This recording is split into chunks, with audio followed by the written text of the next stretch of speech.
नमस्कार, जय Hind, praise the Lord. Friends, आज का नॉर्थ ईस्ट की जो डेमोग्राफी है, वो बहुत चेंज हो रही है। आप देख सकते हैं कि अ, चूँकि नॉर्थ ईस्ट के अंदर जो एजुकेशन लेवल है, वो मज़ीद क्रिश्चियनिटी के आने के बाद लोगों में जिस तरीके का सोशल रिफॉर्मेशन हुआ पिछले 200 सालों में, और इसके साथ-साथ जो वुमेन्स एजुकेशन पे वहाँ की कम्युनिटी ने ध्यान दिया। इवन बुद्धिस्ट कम्युनिटी भी जो नॉर्थ ईस्ट में रह रही है, उसने भी काफ़ी ध्यान दिया, जिसकी वजह से आप देखें तो जो शादी की जो एज है नॉर्थ ईस्ट के अंदर, वो मज़ीद बढ़ी है। तकरीबन 20-25 साल पहले जो शादियों की एज होती थी, वो 15 से 18 साल होती थी। लेकिन ज़ाहिर-सी जैसे-जैसे एज बढ़ता जैसे-जैसे मॉडर्नाइज़ेशन बढ़ता गया और लोगों में अवेयरनेस आती रही है, और लोगों में एक अवेयरनेस आई कि जो एम्प्लॉयमेंट है, जो इकोनॉमिकल डिपेंडेंट है, वो मेल्स में होने के साथ-साथ फीमेल में भी हो। तो इस परसेप्शन के आने की वजह से नॉर्थ ईस्ट में ज़ाहिर-सी बात है, एक बयार-सी लग गई है कि औरतों को भी पढ़ाना है, और जब वो सेल्फ डिपेंडेंट हो जाएँ, उसके बाद ही उनकी शादी करनी है। अगर वो अपनी चॉइस से करना चाहें तो they are free, otherwise parents जो है या गार्जियन उनकी शादियाँ कर देते हैं। लेकिन इससे एक बहुत बड़ी प्रॉब्लम आ रही है। बिल्कुल वही सेम प्रॉब्लम नॉर्थ ईस्ट में पैदा होने वाली है, या इवन कुछ प्लेसेस पे आ भी गई है, जो कि यूरोप के अंदर जनरेट हो गई है। अगर आप देखें तो यूरोप जो है इस समय, इवन जो नॉर्वे और जो अटलांटिक जोन में रहने वाली कंट्रीज हैं, जो वेल डेवलप्ड कंट्रीज है, जो जिसे हम लोग फर्स्ट वर्ल्ड कहते हैं, उनके अंदर भी कितने कैओस क्रिएट हो गया है, क्राइम रेट बढ़ गया है, लड़ाई झगड़े जनरेट हो गए। आज से 20-25 साल पहले जो यूरोप बहुत पीस और अमन जहाँ पे हुआ करता था, जहाँ पे शांति थी, सुख था, वो अब कैओस का माहौल बनता गया। आप चाहे जर्मनी ले लें, चाहे बेल्जियम ले लें। ऐसा क्यों हो रहा है? क्योंकि आपने रिपोर्ट्स में देखा होगा कि कई सारे पाकिस्तानी, बांग्लादेशी या दूसरी कंट्रीज के इंडोनेशियंस, वो भाग-भाग के माइग्रेट कर के तो वहाँ पे जाते रहे हैं, और वहाँ पे वो लोग वही काम करते हैं, वही सारे क्राइम्स करते हैं जो वो अपने मेन कंट्री में करते थे। इसका रीज़न क्या है कि यूरोप में फर्स्ट वर्ल्ड वॉर हुआ, सेकंड वर्ल्ड वॉर हुआ, सेकंड वर्ल्ड वॉर के बाद ये यूरोपियंस को एहसास हुआ कि लड़ाई झगड़े में कुछ भी नहीं है।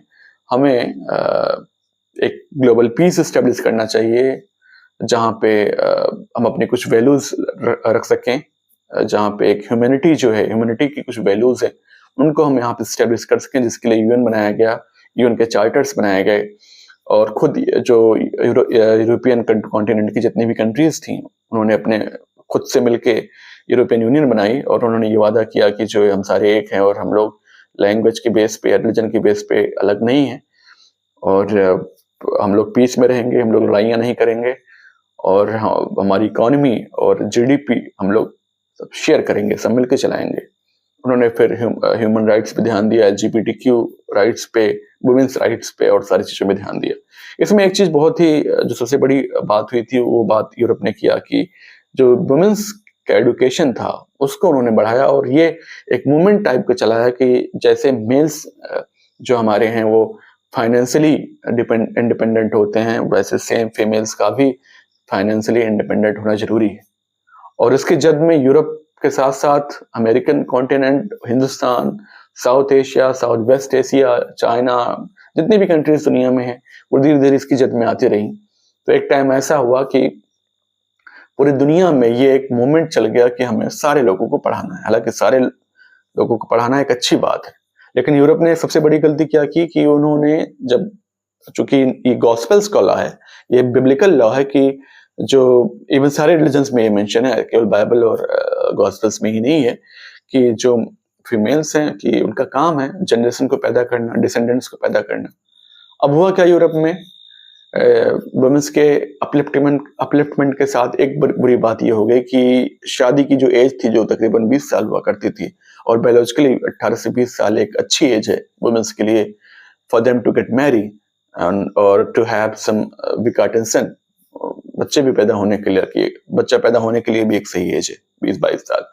अब एजुकेशन लेवल बढ़ने की वजह से, अवेयरनेस ज़्यादा होने की वजह से, यूरोप की जो फीमेल्स थी, उन्होंने शादियों में इंटरेस्ट लेना बंद कर दिया, या फिर उन्होंने जो बाइब्लिकल लॉज थे उसको तोड़ना शुरू कर दिया, यानी कि वो लिव इन रिलेशनशिप में रहना स्टार्ट कर दिया।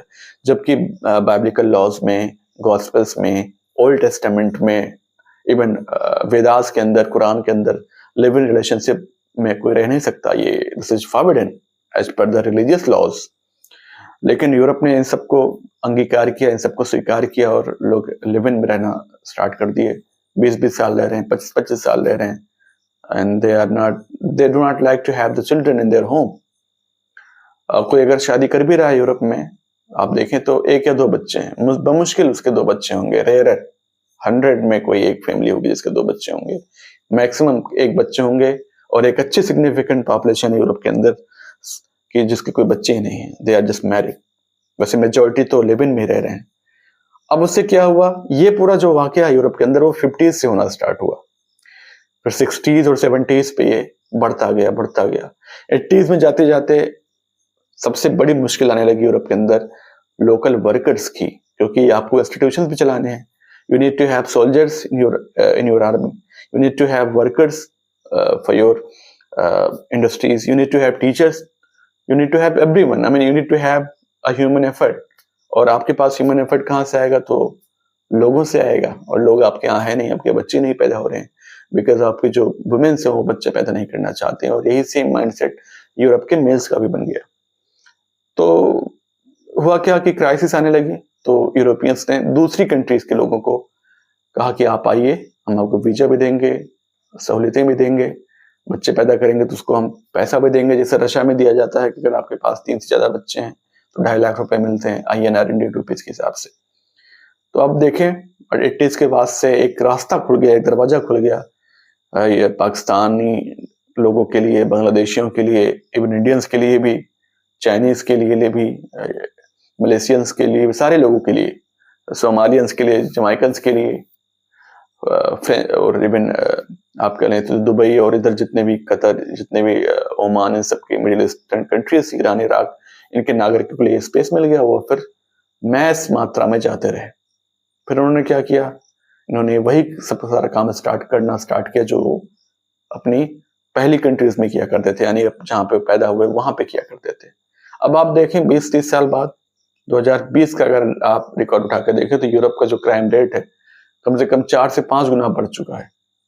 चाहे वो किलिंग का हो, चाहे वो चेन स्नैचिंग का हो, चाहे वो R@PE हो। अब मैं उसको बोल नहीं सकता हूँ क्योंकि जब मैं ऐसे वर्ड से बोलूंगा तो यूट्यूब का जो लॉगरिथम है वो आपकी वीडियो की रीच कम कर देता है। तो चाहे RAP.E हो, समझ रहे हैं मेरी बात, और चाहे फिर वो किसी भी टाइप का क्राइम हो, वो सारा का सारा जो इमिग्रेशन है, जो यहाँ से लोग माइग्रेट किए हैं, उन्हीं की वजह से मजीद फैल गया है, बढ़ गया है।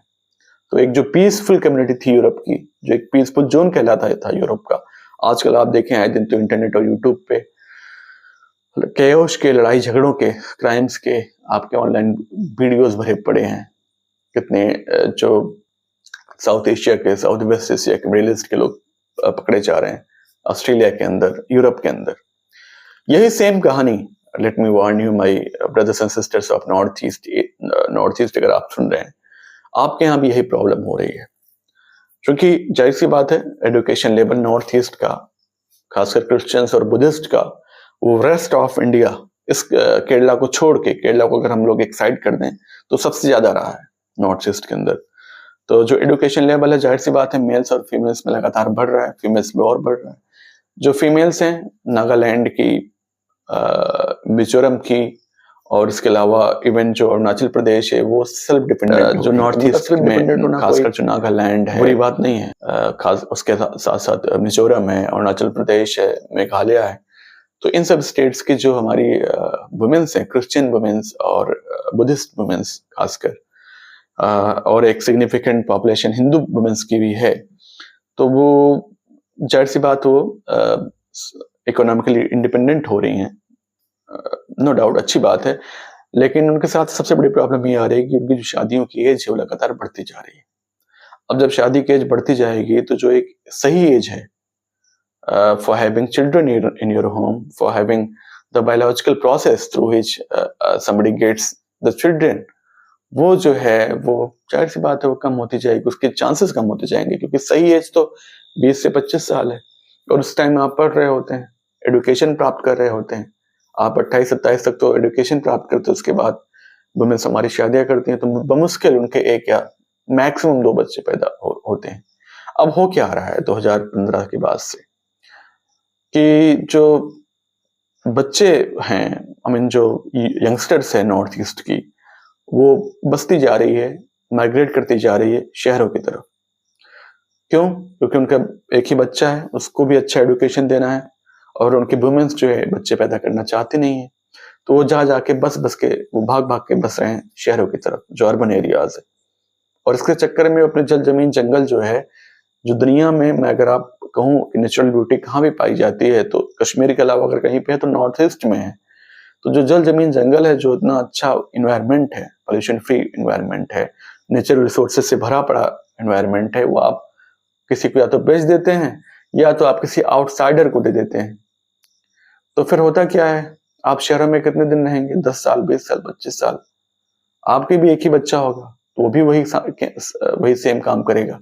या हो सकता है वो इसको छोड़ के किसी दूसरी कंट्री में चला जाए। तो एक बच्चा पैदा करना for being the north eastern आपके लिए बहुत ही मुश्किल है। जिस जल जमीन जंगल पे आप इतना प्राउड फील करते हैं, जिस लैंड को आप इतना होली समझते हैं और इतना अपने आप को वेल कनेक्टेड समझते हैं, आने वाले टाइम में आपके पास डिसेंडेंट्स ही नहीं होंगे, आपके पास औलादे नहीं होंगी, आपके पास संतान ही नहीं होंगे, तो उनका कौन लुक आफ्टर करेगा? फिर आपके हाथ से चली जाएंगी। फिर आपके साथ भी यही हाल होगा जो यूरोप में हो रहा है, जो यूरोपियन क्रिश्चियंस हैं, यूरोप में रहने वाले क्रिश्चियंस, उनके साथ हो रहा है। वहां की डेमोग्राफी चेंज हो गई, आउटसाइडर्स आके बस गए और वो फिर बेचारे मजबूर हैं, जो वहां के यूरोपियन क्रिश्चियंस हैं, अपनी जल जमीन जंगल बेचने के लिए। ठीक है ना? बिल्कुल बेल्जियम में आप जाके देखें तो कितना माइग्रेशन हुआ है, कितने लोग भग गए हैं जो वहां के मूल निवासी यूरोपियन क्रिश्चियंस थे, व्हाइट लोग। वो बेचारे भग के किसी दूसरे शहरों में जाके बस रहे हैं, दूसरी कंट्रीज में जाके बस रहे हैं। तो आपके लिए भी एक आप कह रहे हैं कि अलार्म है, यू नीड टू अलर्ट, कहीं जो यूरोप में हुआ वो हमारे साथ ना हो। तो इसका बस एक ही तरीका है। हालांकि बीइंग सिटीजन ऑफ इंडिया हम कहीं पे भी बच सकते हैं, लेकिन अगर आप ये चाहते हैं कि डेमोग्राफी ना चेंज हो, अगर आप चाहते हैं कि आपके लैंड मास आपके पास हो, तो उसका बस एक ही तरीका है, first and last option you have, जो कि आसान भी है। और you need to have more children in your home. ज्यादा बच्चे आपने पैदा करने हैं। ये आपको थोड़ा सा ऑड लगेगा, या आपको लगेगा कि ये ऑर्थोडॉक्स है, लेकिन ऐसा नहीं है। यही लॉ ऑफ गॉड है, यही लॉ ऑफ बाइबल है, यही लॉ ऑफ वेदास है, या फिर आप जो भी आप समझना चाहें, यही लॉ ऑफ डिवाइन जस्टिस है कि अगर आप नेचर के लॉ को तोड़ेंगे तो आप सिकुड़ते जाएंगे, आपकी कम्युनिटी सिकुड़ती जाएगी, पॉपुलेशन रेशियो आपकी घटती जाएगी, और जब पॉपुलेशन रेशियो घटेगी तो जाहिर सी बात है कोई दूसरी कम्युनिटी आके उसे कब्जा कर लेगी। तो प्लीज इस वीडियो को आप पूरा देखें, अपने दोस्तों तक शेयर करें नॉर्थ ईस्ट के अंदर, और